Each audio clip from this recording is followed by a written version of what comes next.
presentaremos la motilidad gástrica. Somos estudiantes de la Fundación Universitaria Autónoma de las Américas.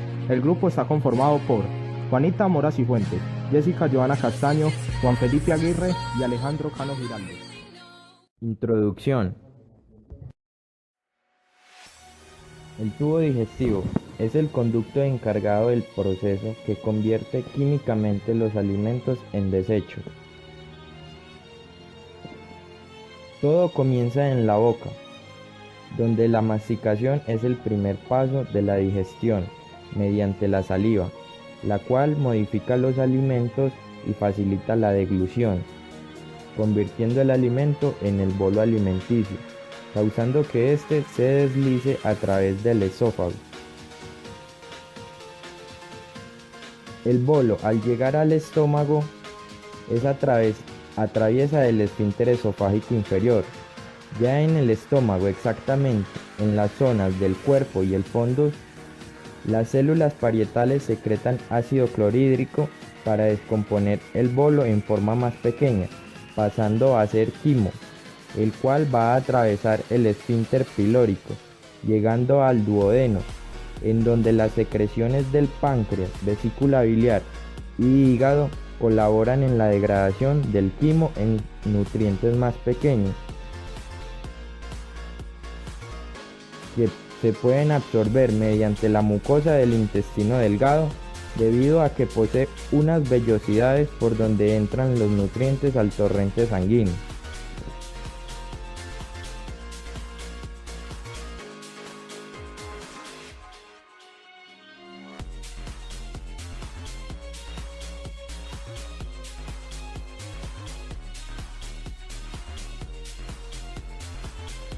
Luego del recorrido por todo el intestino delgado, llega a la válvula ileocecal, pasando así al intestino grueso, en donde no hay digestión, solo hay una poca absorción de agua.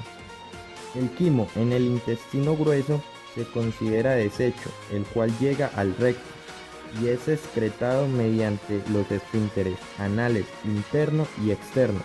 Este último esfínter es controlado.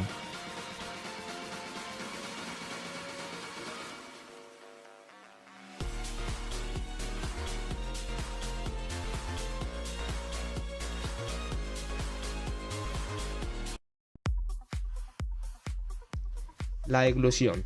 La deglución puede dividirse en una fase voluntaria que inicia el proceso de deglución. 2. Una fase faríngea involuntaria que consiste en el paso de los alimentos hacia el esófago a través de la faringe. Y 3. Una fase esofágica también involuntaria que ejecuta el paso de los alimentos desde la faringe al estómago. Fase voluntaria de la deglución.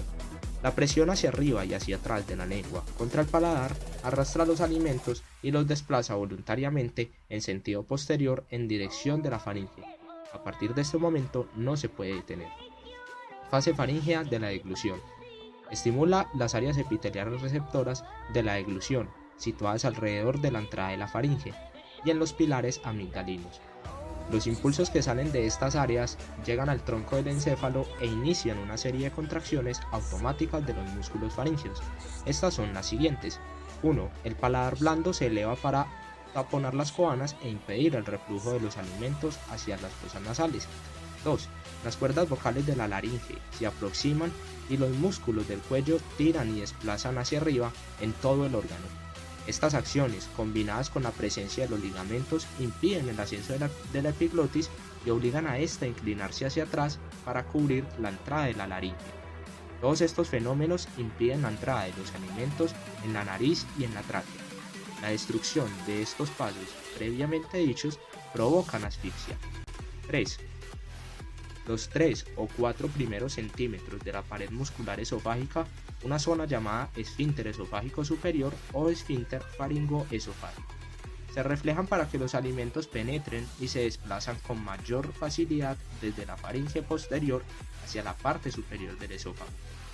Entre deglución y deglución, el esfínter permanece fuertemente contraído y por tanto impide la entrada de aire al esófago. 4.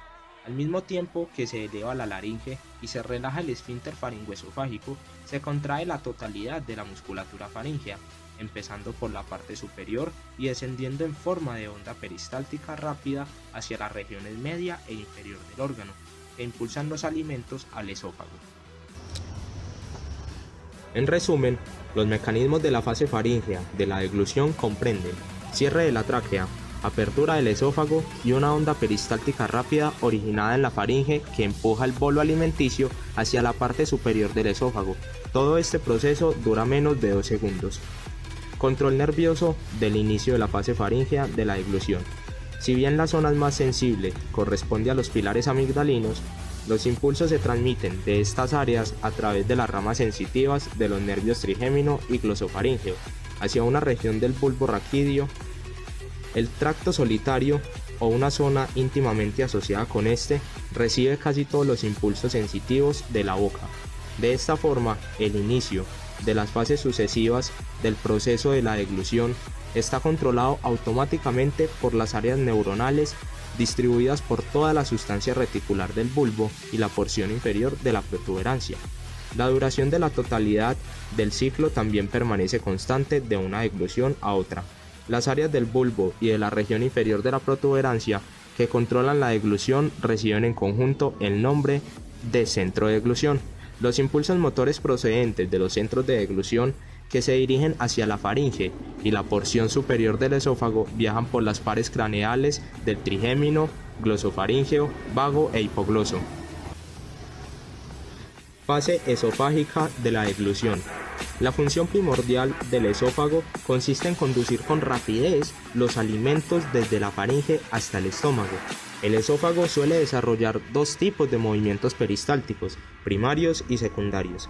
El peristaltismo primario es una simple continuación de la onda peristáltica que se inicia en la faringe y que se propaga hacia el esófago. Esta onda recorre el tramo de la faringe hasta el estómago en 8 a 10 segundos.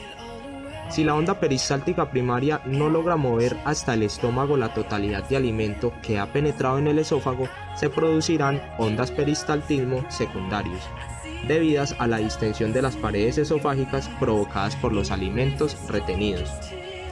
Las ondas peristálticas secundarias se inician en parte en los circuitos intrínsecos del sistema nervioso mientérico. La musculatura de la pared de la faringe y el tercio superior del esófago está constituida por músculo estriado. En los 2 tercios inferiores del esófago tienen músculo liso. Relajación receptiva del estómago. Cuando las ondas peristálticas esofágicas alcanzan el estómago, se produce una onda de relajación transmitida por las neuronas inhibitorias mientéricas. El duodeno también se relaja, por lo que ambos segmentos se hallan preparados para recibir los alimentos. Prevención del reflujo gastroesofágico mediante la oclusión valvular del extremo distal del esófago. Otro factor que impide el reflujo es el mecanismo valvular. El aumento de la presión intraabdominal hace que el esófago se invagine sobre sí mismo en este punto. Por tanto, este cierre de tipo valvular de la porción inferior del esófago evita que el incremento de la presión intraabdominal fuerce el contenido gástrico hacia el esófago. De lo contrario, al caminar, toser o respirar profundamente, el ácido clorhídrico del estómago pasaría al esófago. Funciones motoras del estómago. Las funciones motoras del estómago son triples. 1. Almacenamiento de grandes cantidades de alimento. 2. Mezcla de estos alimentos con las secreciones gástricas hasta formar el quimo. Y 3. Vaciamiento lento del quimo desde el estómago al intestino delgado. Funciones de almacenamiento del estómago. La distensión gástrica por entrada de los alimentos desencadenan un reflejo vagovagal que parte desde el estómago hacia el tronco del encéfalo y vuelve al estómago para reducir el tono de la pared muscular del cuerpo gástrico. Mezcla y propulsión de los alimentos en el estómago. El ritmo eléctrico básico de la pared gástrica. Cuando el estómago contiene alimentos, la parte superior o media de su pared inicia débiles ondas peristálticas, las ondas de constricción, también llamadas ondas de mezcla. Estas ondas se inician por el ritmo eléctrico basal de la pared digestiva y corresponde a ondas lentas, eléctricas que aparecen de forma espontánea en la pared gástrica. Quimo. El grado de fluidez del quimo que sale del estómago depende de la cantidad relativa de alimento, agua y de secreciones gástricas y del grado de digestión. Constricciones de hambre. Además de las constricciones peristálticas que se producen cuando el estómago contiene alimentos, aparece otro tipo de constricciones intensas llamadas constricciones de hambre, que duran 2 o 3 minutos. Las constricciones de hambre son más intensas en las personas jóvenes y sanas que poseen un tono gastrointestinal elevado. También aumenta mucho cuando las concentraciones de azúcar en la sangre es menor de lo normal. Vaciamiento gástrico. Las intensas contracciones peristálticas del antro gástrico provocan el vaciamiento del estómago. Al mismo tiempo, el píloro opone una resistencia variable al paso del quimo. Contracciones peristálticas antrales intensas durante el vaciamiento gástrico, la bomba pilórica. Estas contracciones inician en la parte medial del estómago y se propagan hacia la porción caudal, no ya como pequeñas contracciones de mezcla, sino como potentes contracciones peristálticas anulares que van hacia el estómago. Misión del píloro en el control del vaciamiento gástrico.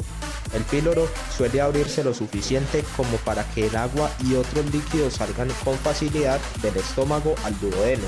Por el contrario, la constricción suele evitar el paso de gran parte de las partículas alimenticias. Regulación del vaciamiento gástrico. Este depende de la velocidad del vaciamiento gástrico, que está regulada por señales procedentes tanto del estómago como del duodeno. Factores gástricos que estimulan el vaciamiento. Hay un efecto de volumen alimentario gástrico que es sobre la velocidad del vaciamiento. Efecto de la hormona gastrina sobre el vaciamiento gástrico. Este ejerce un intenso efecto potenciador de la secreción de un jugo gástrico muy ácido por las glándulas del estómago. La gastrina tiene también efectos estimuladores ligeros o moderados de las funciones motoras del cuerpo gástrico. Y lo que es más importante, parece estimular la actividad de la bomba pilórica. Así pues, es probable que contribuya a facilitar el vaciamiento del estómago. Los potentes factores duodenales que inhiben el vaciamiento gástrico. Cuando el volumen duodenal del quimo es excesivo, estos reflejos siguen 3 vías. 1. Directamente desde el duodeno al estómago a través del sistema nervioso mientérico de la pared gastrointestinal. 2. Mediante los nervios extrínsecos que van a los ganglios simpáticos. Los factores que el duodeno controla de forma continua y que pueden excitar los reflejos inhibitorios enterogástricos son los siguientes. 1. El grado de distensión del duodeno. 2. La presencia de cualquier grado de irritación de la mucosa duodenal. 3. El grado de acidez del quimo duodenal. 4. El grado de osmolalidad del quimo. 5. La presencia de determinados productos de degradación en el quimo, sobre todo productos de degradación de las proteínas y quizás en menor medida de las grasas.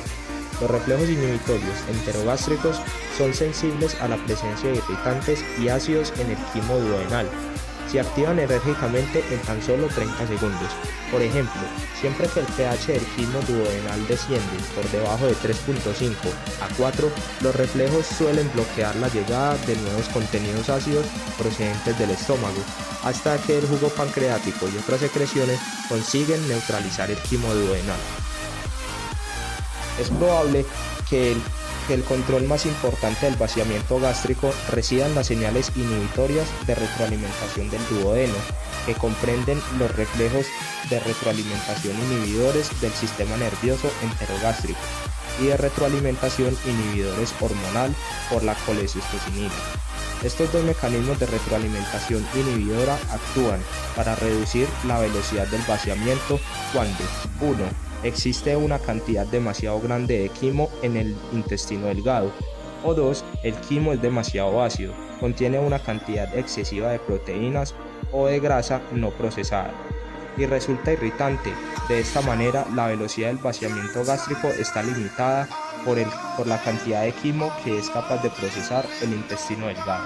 Movimientos del intestino delgado. Los movimientos del intestino delgado, como los de cualquier otra porción del tubo digestivo, pueden clasificarse en contracciones de mezcla y contracciones de propulsión. Contracciones de mezcla o también llamadas contracciones de segmentación. Cuando el quimo penetra en una porción del intestino delgado, la distensión de la pared intestinal induce contracciones concéntricas localizadas, espaciadas a intervalos a lo largo del intestino y de menos de 1 minuto de duración. Las contracciones generan una segmentación al intestino delgado y adoptan un aspecto de una risa de salchicha. Por tanto, las contracciones de segmentación suelen fragmentar el quimo 2 o 3 veces por minuto, facilitando la mezcla progresiva del alimento con las secreciones del intestino delgado. En el duodeno y en el yeyuno, la frecuencia máxima de las contracciones de segmentación es de 12 por minuto. En el ilion terminal, las frecuencias de segmentación es de 8 a 9 contracciones por minuto. Movimientos propulsivos o peristaltismo del intestino delgado. Las ondas peristálticas que empujan el quimo a lo largo de todo el intestino delgado se mueven en dirección anal y a un ritmo de 0,5 a 2 centímetros por segundo. Se necesita de 3 a 5 horas para que el quimo llegue desde el píloro a la válvula iliocecal. Movimientos del colon. Las funciones principales del colon son 1. Absorción de agua y electrolitos procedentes del quimo para formar heces sólidas. Y 2. Almacenamiento de la materia fecal hasta el momento de su expulsión. Los movimientos del colon suelen ser muy perezosos, por lo tanto puede dividirse una vez más en movimientos de propulsión y mezcla. Defecación. El goteo continuo de materia fecal por el ano se evita por la contracción tónica de 1. El esfínter anal interno, que se encuentra inmediatamente anterior al ano, y 2. El esfínter anal externo, compuesto por músculo voluntario. El esfínter externo está controlado por fibras nerviosas del nervio pudendo, que forma parte del sistema nervioso somático y que por tanto se encuentra bajo control voluntario, consciente o al menos subconsciente. Reflejos de la defecación. La defecación se inicia gracias a los reflejos de la defecación. Uno de ellos es un reflejo intrínseco, mediado por el sistema nervioso entérico de la pared rectal. Puede describirse de la siguiente forma. Cuando las heces penetran en el recto, la distensión de la pared rectal emite señales aferentes que se propagan por el plexo mientérico, iniciando ondas peristálticas en el colon descendente, el sigma y el recto, que impulsan a las heces hacia el ano. Cuando la onda peristáltica se acerca a este, el esfínter anal interno se relaja a causa de las señales inhibitorias que le llegan desde el plexo mientérico. Y sí, al mismo tiempo, se relaja de forma consciente y voluntaria el esfínter anal externo, y tendrá lugar a la defecación.